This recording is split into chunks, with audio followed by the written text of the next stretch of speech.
Welcome to Honeybee, real stories of love, lies, and betrayal, where every truth stings.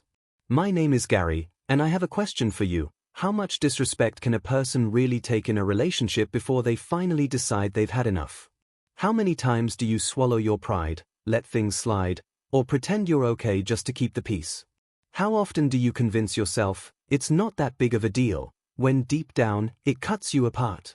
For me, the breaking point came at her birthday party. That night pushed me past a line I could never return from. I'll tell you exactly how it happened, from my side of the story. But before you judge, hear the whole truth. Because I didn't just wake up one morning and decide to leave. This ending was years in the making, built on tiny moments, careless words, and ignored red flags I thought I could fix. But that night, something in me snapped. And once it did, there was no repairing what had been broken. Like most love stories that end in heartbreak, ours started beautifully. My wife Pamela and I met in a way that felt like fate had pressed pause on the world just for us. She was stunning, yes, but it wasn't only her beauty that caught me. She had this calm confidence and a quick wit that drew me in instantly.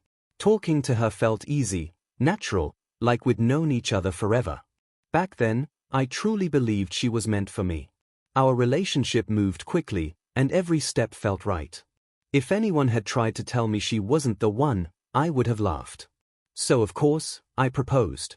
And when she said yes, it felt like life had handed me everything I had ever wanted. But after marriage, after moving in together, little things started to change. Small habits appeared, things I hadn't noticed while dating. I brushed them off as part of the adjustment period. Nobody's perfect, right? I loved her, so I let them slide, giving her the same grace I hoped she'd give me. What I didn't realize was those little things were hints of something much deeper. One of my biggest dreams was always having a family, just 1 or 2 kids, a home full of life. I couldn't imagine my future without that. Naturally, I assumed Pamela felt the same. We had never actually sat down and discussed it before the wedding, a mistake I'll never forget. A few months into our marriage, she told me she wasn't planning on having kids anytime soon. She wanted to focus on herself and other things first. Her words caught me off guard, but I didn't push back. I told myself she'd change her mind, that when her biological clock started ticking, she'd want the same things I did. I thought I was being patient, but deep down, I knew I was ignoring a serious red flag. Another truth became clear the longer we were together. When Pamela wanted something, it was non-negotiable. No compromise, no discussion, her way, or nothing. When we were dating, I thought it was endearing. I liked doing things to make her happy. But in marriage, that trait bled into everything, leaving me feeling like my needs didn't matter at all. Worse, she often spoke to me in ways that made it seem like she thought she was above me, little condescending remarks, subtle digs. And whenever she did agree to something I wanted, she framed it like she was settling. That word cut me every time. Even though I worked hard, covering most of our expenses, taking care of the home, she never acknowledged my efforts. It felt like she thought I owed her, simply because we were married. I tried to talk to her about it, to be open about how I felt. But every time, she brushed it off.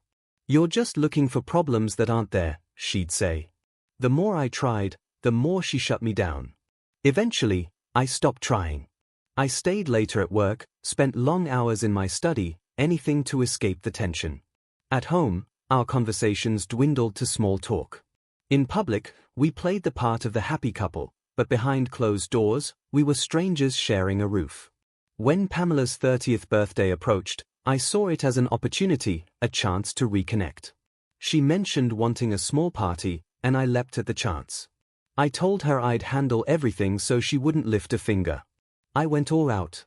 Hired an event planner. Chose every detail with her in mind. The house looked perfect when the day came. Guests arrived, and Pamela shined in the spotlight, laughing, charming everyone effortlessly, as she always did. I watched her, holding on to hope, waiting for a quiet moment when I could give her my gift, maybe finally talk, maybe begin to mend the cracks. Then came her speech. At first, it was normal, thanking guests, reflecting on turning 30. But then she smirked and added, "Well, I guess I kind of settled for Gary." The room erupted in laughter.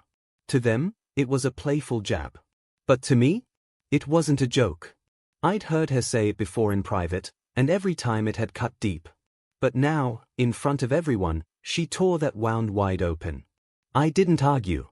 I didn't make a scene. I just walked away. I went to our bedroom, packed my essentials, and left. Because in that moment, I knew I couldn't stay with someone who saw me as less, who thought of me as second best. Hours later, she texted asking where I was, then called repeatedly. When I finally answered, I told her, "I'm done with your humiliation, Pamela. Tonight was the last straw." She acted confused, downplayed it, called it a harmless joke. Then she accused me of overreacting. That told me everything I needed to know. She didn't respect me enough to care how I felt. I hung up. I ignored her next calls. And I never looked back. Weeks later, I filed for divorce. When I returned to collect my things, she cried, begged me to remember our vows.